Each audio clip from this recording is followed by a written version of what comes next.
All right, welcome to my student presentation number two. My name is Jacob Goodrich, and we'll get started. So, oops, it's not switching. There we go. So, the presentation is on the life and purpose of Immaculée Libagiza. Not quite sure how you say that, but so she grew up kind of being discriminated against because there were the different castes.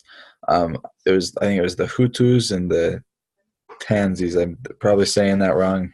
Can't remember exactly what it was, but I think that was pretty much what they were called.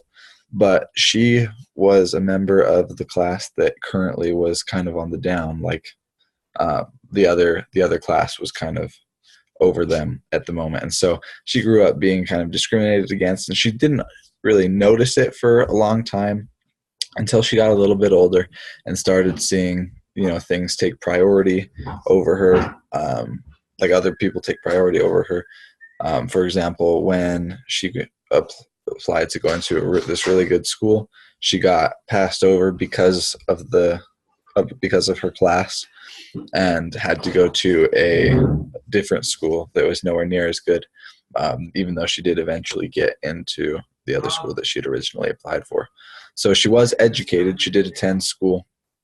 And despite obstacles that she faced and persecution that she faced, as she got further into her life, she endured a lot of suffering. Once, like the Rwandan genocide really kicked into gear, a lot of what we learn in the story and such is, she spends a ton of time in that bathroom just stuffed with people, and how she just, she hears people dying, and her friends and family are running and are hiding and are being killed, and just so much pain and suffering happening around her.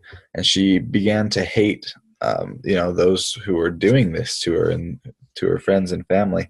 But one day she was praying in the bathroom, praying to God, and she realized she was praying with a heart full of hate, I believe is how she describes it. And she realizes that you can't do that voids any prayer or divine aid that you're seeking for.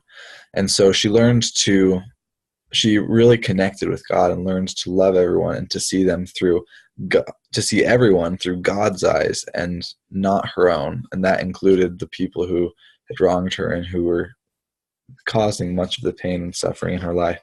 And so that's pretty incredible. And I feel like one of her main purposes is to share her experience of discovering God, just how he always has a plan and how we have to come to him in order for that plan to be able to take effect. We have to accept his aid.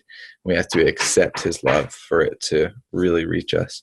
She said, "I came to realize that God never shows us something that we aren't ready to understand.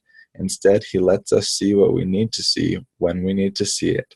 He'll wait until our eyes and our hearts are open to him, and then when we're ready, he will plant our feet on the path that's best for us.